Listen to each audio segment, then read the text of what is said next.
Čau! Uztaisīšu tādu nelielu eksperimentu.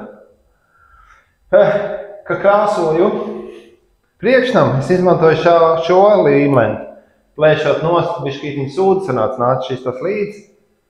Nu, jā. Un tam man teica, ka vajag zilo likt. Nu, redzēsim, kāda atšķirība. Man ir diennakti nostāvējas. Varbūt nebūs nekāda, jo te ir gruntene. Varbūt tā neliks, bet, nu, paskatīsimies, kāda ir atšķirība. Šitas maksāja, laikam, 8 eiriki, un šitas 4 eiriki. Ņemsim pirmo balto. Pa 4 eirikiem. Reku ir. Tas ļoti slikti. Un tagad zilo.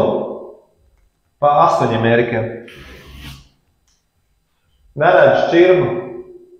Abi slikti. Kāpēc? Nezinu. Varbūt kāds var padot idejas, kāpēc šitā man sanāk.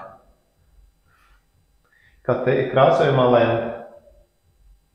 Bet šitādi sūdz. Es tagad vienkārši uztais eksperimentā patisaltēju, vēl vēlreiz gruntēšu un špaktelēšu.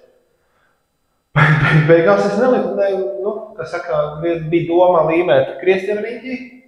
Nenoķēts, kā būs manējā vecā metoda. Špaktelēt un pieliek, visu nokrāso un visu. Un nekādas problēmas nav. Šitādiem sūdiem pēc tam čakarēties, vilkt ārā visu to. Jā, labi.